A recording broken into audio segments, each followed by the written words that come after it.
On Tuesday, John Hickenlooper's tenure as governor of Colorado officially comes to an end. What's next for John Hickenlooper may include a run for president or for the U.S. Senate, or maybe something completely different. Let's take a moment to look at the legacy of his 8 years as governor of Colorado. Ross, you're first up. What do you think is the key legacy, if not the bumper sticker, the short phrase that people are going to remember the 8 years of John Hickenlooper as governor of Colorado? First thing that comes to my mind is Aurora and the aftermath in a couple of different ways. I thought he did a very good job comforting this state. I was very impressed by that. And then I was not so impressed, sitting in the Dave Kopel chair upholding the Second Amendment. I was not so impressed with his leading this kind of mindless anti-gun stuff through the legislature that is still, bumming me out as an aficionado of the shooting sports today. Also, I would say, as a fairly liberal guy, him not me, in a fairly liberal state, he could have been a lot worse. And I actually think Hickenlooper might get a little further than some people think in terms of a run for president. Ian, John Hickenlooper seemed to pride himself in being somewhat moderate, even though maybe his issues and some policies weren't so moderate, but trying to come across as moderate and bringing people together. That impressed some people, but also drove some people crazy. What do you think about that part of his legacy?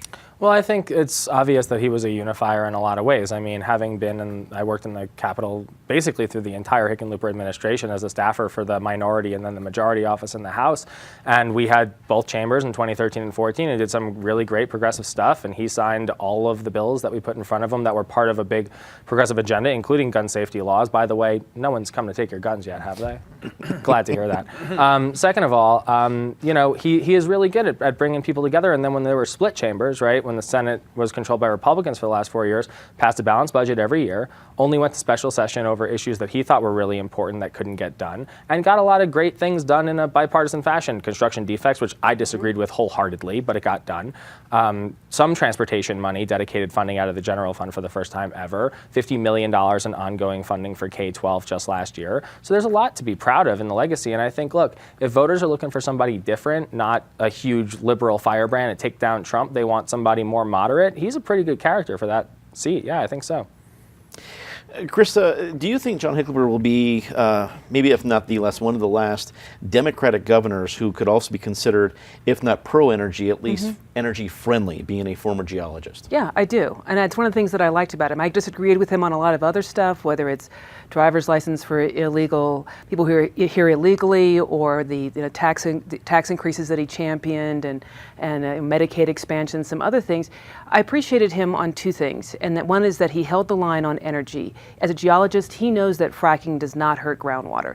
He knows that it's what unlocks natural gas, which actually helps us combat global warming. It's better than coal, right? So he's a good guy on that. I also just like the fact that he's a civil person. I like the fact that he saw himself as the governor of the whole state, not just the governor of Democrats. I like the fact I liked how he treated people in public. I like the fact that he's nice. I've actually encouraged him, I've told him, I want you to run for president because I want people like that, whether you vote for them or you don't vote for them on policy. I think America deserves people like that. They deserve civil statesmen, and that's what Hickenlooper is. Patty, you know John Hickenlooper very well. What do you think he thinks his legacy will be? Oh, I don't think he thinks his legacy has been carved yet. But when you think about it, I met him when the day he opened the wine coupe across the street from the Westward office. And one of the things that's been interesting about how he's governed is kind of as a restaurateur. So you are giving people, you are trying to make all your customers happy. And sometimes that means you're going to make everybody unhappy because you take a favorite item off the menu. But still, that was one of the things, the conciliatory, bringing people together, definitely increased our national profile in a lot of ways.